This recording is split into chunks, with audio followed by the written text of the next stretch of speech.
स्वागत है आप सभी का हमारे इस यूट्यूब चैनल में। तो आज की वीडियो में देखेंगे 9th क्लास का भूगोल। भूगोल में जितना भी चैप्टर है सभी चैप्टर का मोस्ट इम्पोर्टेंट एमसीक्यू एक ही वीडियो में। पूरा वीडियो देखिए और कुछ पढ़ने का ज़रूरत नहीं है। पूरा वीडियो को जितना बार हो सके देखिए, एग्जाम में बैठिए, सब क्वेश्चन यहीं से देखने को मिलेगा। पहला चैप्टर का नाम है भारत, आकार और स्थिति। उससे क्या क्या क्वेश्चन बन सकता है। देखिए पहला क्वेश्चन, कर्क रेखा किस राज्य से नहीं गुजरती है वो बताना है। तो उड़ीसा से कर्क रेखा नहीं गुजरता है, ठीक है। छत्तीसगढ़, राजस्थान, त्रिपुरा, झारखंड से भी गुजरता है, उड़ीसा से नहीं गुजरता है, तो उड़ीसा आंसर हो जाएगा। भारत के सबसे पूर्वी देशांतर कौन है। तो पूर्वी देशांतर सबसे 97 डिग्री 25 मिनट, याद रखिएगा 97 डिग्री 25 है ना, 97 25 पूर्व। उत्तरांचल, उत्तर प्रदेश, बिहार, पश्चिमी बंगाल और सिक्किम की सीमाएं किस देश को छूती है।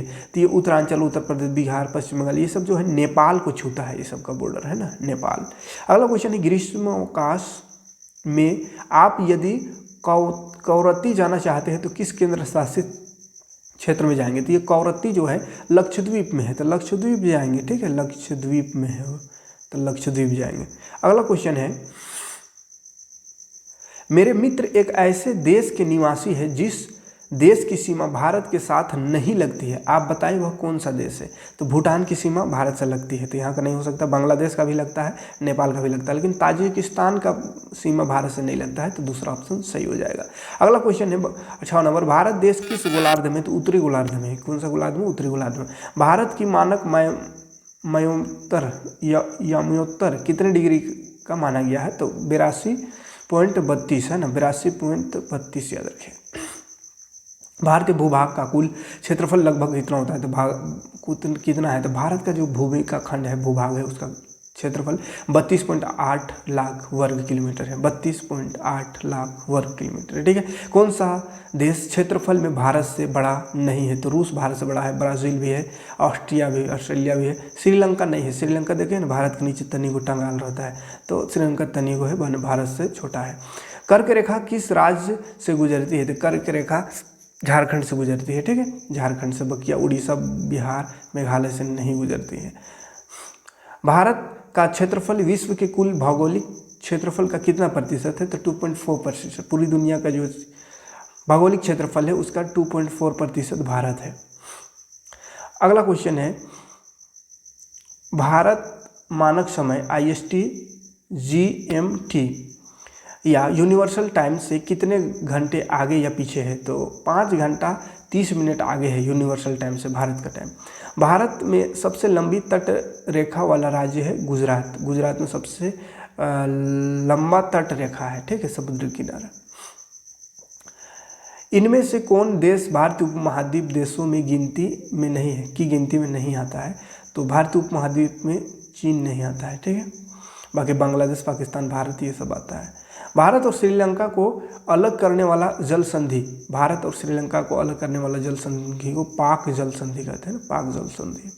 क्षेत्रफल की दृष्टि से भारत का विश्व में कौन सा स्थान है। तो 7वां स्थान है। क्षेत्रफल की दृष्टि से भारत 7वां स्थान पर है विश्व में। अगला है, वर्तमान स्थिति के अनुसार भारत का कथन सही है। तो भारत में 28 राज्य और 9 केंद्र शासित प्रदेश है, ये सही है, ठीक है। अगला है, भारतीय भूखंड एशिया महाद्वीप के किस भाग में स्थित है। तो पूर्व और दक्षिण के मध्य में स्थित है। एशिया महाद्वीप के पूर्व और दक्षिण के मध्य में भारत है। भारत का कौन सा राज्य 3 तरफ से बांग्लादेश से घिरा हुआ है। तो त्रिपुरा 3 तरफ से बांग्लादेश से घिरा हुआ है। नेपाल देश की सीमा किस राज्य से नहीं लगती है। तो नेपाल को उत्तराखंड, बिहार, उत्तर प्रदेश से लगता है, झारखंड से नहीं लगता है, ठीक है, झारखंड से नहीं लगता है। तो ये रहा है पहला चैप्टर। दूसरा चैप्टर भारत की भौगोलिक इसमें आते हैं एक स्थलीय भाग जो 3 ओर से समुद्र से घिरा, उसको क्या बोलते हैं। तो प्रायद्वीप कहते हैं। एक स्थलीय भाग जो 3 तरफ से समुद्र से घिरा हुआ है तो उसको प्रायद्वीप कहते हैं। भारत के पूर्वी भाग में म्यांमार की सीमा का निर्धारण करने वाला पतन का संयुक्त नाम क्या है। तो पूर्वांचल नाम है उसका, पर्वत का। म्यांमार की सीमा को निर्धारित करने वाला पर्वत का पूर्वांचल नाम है। गोवा के दक्षिण में स्थित पश्चिमी तटीय पट्टी क्या है। तो गोवा के दक्षिण में जो पट्टी है उसको कोकंग कहते हैं ना, कोंकण। पूर्वी घाट का सर्वोच्च शिखर, पूर्वी घाट का सबसे ऊंचा शिखर महेंद्रगिरी है। भारत का कौन सा स्थान 3 सागरों से के मिलन स्थान पर स्थित है। तो कन्याकुमारी 3 सागर का मिलन स्थान पर स्थित है ना, अरब सागर, हिंद महासागर और एक कौन सा महासागर है ना, तो 3 सागर से घिरा, एक बंगाल की खाड़ी। किस द्वीप का निर्माण प्रावल भित्ति से हुआ है? तो प्रावल भित्ति से लक्षद्वीप, अंडमान निकोबार द्वीप, ये तीनों का निर्माण हुआ है। तो इनमें सभी होगा आंसर। 2 नदियों के बीच बने भूभाग को क्या कहते हैं? तो दोआब कहते हैं। 2 नदी के बीच का जमीन को दोआब कहते हैं। हिमालय की सर्वाधिक ऊंची श्रृंखला कौन सी है? तो एवरेस्ट। हिमालय का सबसे ऊंचा श्रृंखला एवरेस्ट है। अगला है, भारत में हिमालय की सर्वाधिक ऊंची श्रृंखला का नाम क्या है? तो भारत में हिमालय का जो ऊंची श्रृंखला एवरेस्ट है उसको कंचनजुंगा कहते हैं ना, कंचनजुंगा है भारत में। हिमालय का भारत में कंचनजुंगा है, पूरी दुनिया में देखा जाए नेपाल तरफ एवरेस्ट है, ठीक है। तो हिमालय का सबसे ऊंचा चोटी एवरेस्ट ही है, लेकिन भारत में वो नहीं पड़ता है। भारत में सबसे ऊंचा चोटी कंचनजुंगा है। हिमालय भारत के किस भाग में स्थित है? तो उत्तर भाग में है भारत के। हिमालय का सबसे बाहरी श्रृंखला शिवालिक है ना, शिवालिक। विस्तृत ऊपर उठा भूभाग जिसके ऊपर के भाग अपेक्षाकृत समतल हो उसको पठार कहते हैं, ठीक है। जैसे छोटा नागपुर पठार झारखंड है। संसार के सबसे ऊंचा शिखर कौन सा है? तो माउंट एवरेस्ट, पूरी दुनिया का सबसे ऊंचा शिखर। अब अरब सागर में भारत का कौन सा द्वीप समूह है? तो लक्षद्वीप है अरब सागर में, लक्षद्वीप। किसे बादलों और वर्षा का राज्य कहते हैं? तो मेघालय को बादलों या वर्षा का राज्य कहते हैं, क्योंकि इसमें सबसे ज़्यादा, दुनिया का सबसे ज़्यादा बारिश मेघालय में है, मासिंगराम में होता है। अगला है, किसके उत्तर में अंगारा भूमि है? अंगारा, तो गोंडवाना के ऊपर उत्तर में। दक्कन ट्रैप के नाम से जाना जाता है किसको? तो प्रायद्वीप पठार को दक्कन ट्रैप के नाम से जाना जाता है। नीलगिरी की सबसे ऊंची चोटी कौन है? तो डोडा बेट्टा नीलगिरी की सबसे ऊंची चोटी है। विश्व का सबसे ऊंचा शिखर माउंट एवरेस्ट किस देश में स्थित है? तो नेपाल में है माउंट एवरेस्ट। अगला है, बाढ़ वाले मैदानों के नए तथा युवा निक्षेपों को किस नाम से जाना जाता है? तो खादर नाम से जाना जाता है उसको। भारत की भौगोलिक आकृतियों के दृष्टिकोण से कितने भागों में विभाजित किया जाता है? तो भारत को 6 भागों में विभाजित किया जाता है। पूर्वांचल श्रृंखला का कौन सा भाग नहीं है? तो शिवालिक पर्वत पूर्वांचल श्रृंखला का भाग नहीं है। गंगा मैदान में वेदिका जैसी आकृति किस भाग में प्रदर्शित होता है? तो ये भांगर में होता है, भांगर। अपवाह से क्वेश्चन में आते हैं। अपवाह, तीसरा चैप्टर। उलर झील निम्नलिखित में से किस राज्य में स्थित है? तो उलर झील जम्मू कश्मीर में है, याद रखिए, जम्मू कश्मीर में उलर। नर्मदा नदी का उद्गम कहाँ से है? तो नर्मदा नदी का उद्गम अमरकंटक से है। निम्नलिखित में से कौन सी लवणीय जल वाली झील है? लवणीय जल जो कि कड़वा जल है ना, सांभर झील जिसमें लवणीय जल आता है, नमकीन। निम्नलिखित में कौन सी नदी प्रायद्वीप भारत का सबसे बड़ी नदी है? तो प्रायद्वीप भारत का सबसे बड़ी नदी गोदावरी है, और पूरा भारत का है तो गंगा सबसे लंबी नदी। निम्नलिखित नदियों में से कौन नदी भ्रंश घाटी से होकर बहती है? तो तापी नदी भ्रंश घाटी से होकर बहती है। अगला प्रश्न है 6 नंबर। निम्नलिखित में से कौन सा वृक्ष की शाखाओं के समान अपवाह प्रतिरूप प्रणाली को दर्शाता है? तो वृक्ष की शाखाओं के समान अपवाह जो है द्रुमाकृतिक है ना, द्रुमाकृतिक। निम्न में कौन प्राकृतिक झील है? तो चिल्का झील, ये प्राकृतिक झील है। निम्न में कौन लवणीय जल वाली झील है? तो सांभर, ये तभी है तो सांभर झील लवणीय जल वाला झील है। ब्रह्मपुत्र नदी को तिब्बत में क्या कहते हैं? तो सांगपो कहते हैं। ब्रह्मपुत्र नदी को तिब्बत में सांगपो। भारत की सबसे लंबी नदी या सबसे बड़ी नदी द्रोणी गंगा नदी है, ठीक है। भारत की किस नदी को अपवाह द्रोणी सबसे बड़ी है? तो गंगा नदी का सबसे लंबा नदी, सबसे बड़ी नदी। नर्मदा का उद्गम किस राज्य से होता है? तो मध्य प्रदेश से नर्मदा नदी का उद्गम होता है। सिंधु जल समझौता किन 2 देशों में हुआ था? तब से हुआ था, भारत पाकिस्तान से हुआ था सिंधु जल पर समझौता। नागार्जुन सागर नदी परियोजना किस नदी में है? तो कृष्णा नदी में है नागार्जुन सागर नदी परियोजना। तापी नदी किस सागर में जा गिरती है? तो अरब सागर में तापी नदी गिरती है, अरब सागर में। बिहार का शोक नाम से जाना जाने वाले नदी कौन है? तो बिहार का शोक कहते हैं कोसी नदी को, है ना, कोसी नदी को बिहार का शोक कहा जाता है। भारतीय मरुस्थल की एक महत्वपूर्ण नदी कौन है? तो लूनी नदी भारतीय मरुस्थल का नदी है, लूनी नदी। झेलम, चेनाब, रावी, ब्यास और सतलुज निम्न में से किनके नाम है? तो ये नदियों का नाम है ना। लूनी किस क्षेत्र की सबसे बड़ी नदी है? तो पश्चिमी राजस्थान का सबसे बड़ा नदी है लूनी नदी। सुंदरवन का डेल्टा कौन सी नदियाँ बनाती है? तो गंगा और ब्रह्मपुत्र नदी सुंदरवन का डेल्टा बनाती है।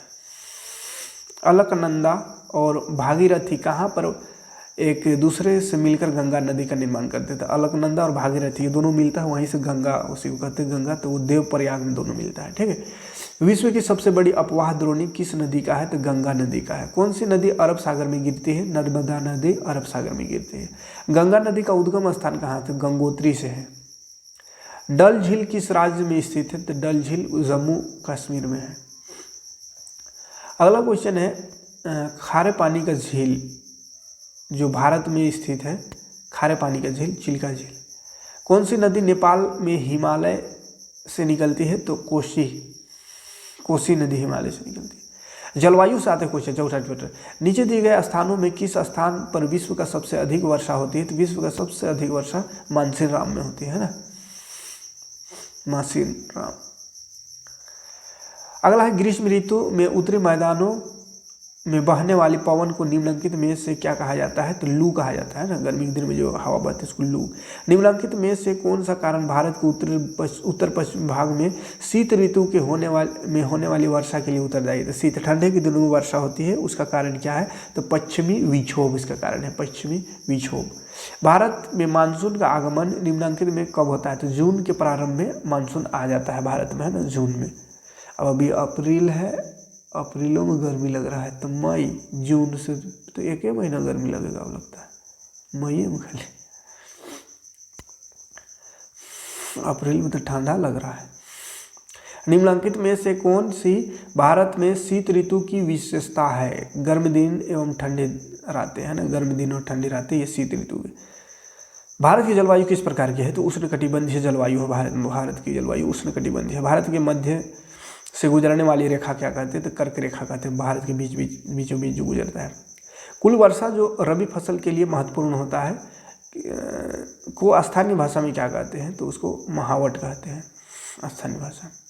भारत की जलवायु और मौसम किस कारण से प्रभावित होता है? तो दबाव और धरातली पवन, कोरियोलिस बल एवं ऊपर की वायु का संरचना और पश्चिमी चक्रवाती विक्षोभ। तो सब सही है, चौथा ऑप्शन लगा देना है। ठीक। भारत में सर्वाधिक वर्षा वाले 2 महीने कौन से हैं? तो जुलाई और अगस्त में सबसे ज़्यादा वर्षा होती है भारत में। किस प्रदेश में दिन और रात के तापमान में अधिक अंतर नहीं पाया जाता है? तो दिन और रात के तापमान में केरल में अंतर ज़्यादा नहीं पाया जाता है। भारत में कितने प्रकार की ऋतुएं होती है? तो 4 प्रकार की ऋतु, ठंडा, गर्म, बरसात और एक वसंत ऋतु। थार मरुस्थल भारत में किस भाग में स्थित है? तो पश्चिम भाग में, भारत के पश्चिम में। निम्नलिखित में से भारत के किस राज्य में सबसे कम वर्षा होती है? तो राजस्थान, रेगिस्तान में सबसे कम वर्षा होती है। एक वर्ष के दौरान वायु की दिशा में ऋतु के अनुसार परिवर्तन क्या कहलाता है? तो मानसून कहलाता है, हवा का दिशा परिवर्तन। मानसून शब्द की उत्पत्ति किस अरबी शब्द से हुआ है? तो मौसम से हुआ है, मौसम से हुआ है। ठीक है। थार मरुस्थल किस राज्य में है? तो थार राजस्थान में है। भारत में किसे एक सूत्र में बांधने वाला समझा जाता है? तो मानसून को एक सूत्र में बांधने वाला समझा जाता है। भूमध्य सागर में उठने वाली चक्रवाती तूफान निम्नलिखित में से किस देश में पश्चिमी विक्षोभ से जाना जाता है? तो अफगानिस्तान में वो पश्चिमी अफगानिस्तान, भारत, पाकिस्तान तीनों में होगा, है ना, तो चौथा ऑप्शन सही होगा। पश्चिमी विक्षोभ के नाम से भारत, पाकिस्तान और अफगानिस्तान तीनों में जाना जाता है उसको। लू शब्द का अर्थ क्या है? तो गर्म हवा। भारत का सबसे ठंडा स्थान कौन सा है? तो द्रास, भारत का जो द्रास है सबसे ठंडा स्थान, मतलब जम्मू कश्मीर।